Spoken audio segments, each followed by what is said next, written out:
Pwede bang bawasan na lang natin? Pwede ba nating i-propose sa DepEd na bawasan yung mga subjects na hindi naman talaga kailangan pa? Kasi parang overloaded po yung students eh.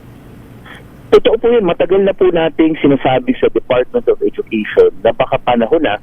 Kasi nakita na po natin yan sa, iba, lumabas na dati pa yung PISA exam. Opo, yung yes. PLM, yung TIMSS exam. Mababa po tayo doon. Lumabas na rin po kahit yung mga national assessment po natin. At siguro, huwag na rin tayo masyadong, kahit hindi natin tingnan ng datos, marami na pong mga industriya ang nagsasabi sa atin na ayaw nga nila mag-hire ng grade 12 graduate. Gusto nila at least second year college. Kasi baka sakaling nag-bridging programs na, yung reading comprehension, ay medyo umangat na. So doon pa lang po, matagal na nating nakikita ito. Eh, ang problema po, talagang sinasabi naman natin sa DepEd, baka panahon na medyo agresibo yung mga reforms.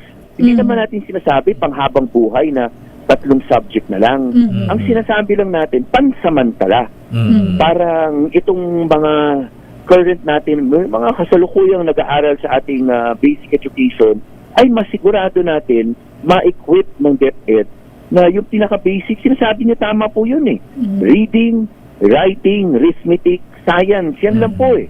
At siyempre GMR, pero ngayon po kasi ang dami. Yes, so yung GMRC din po pala. Kakalimutan ko, Congressman, GMRC. Marami rin kasi idea, na alam niyo minsan, sabi ko nga kahapon sa DepEd, baka dapat mag-usap muna kayo internally.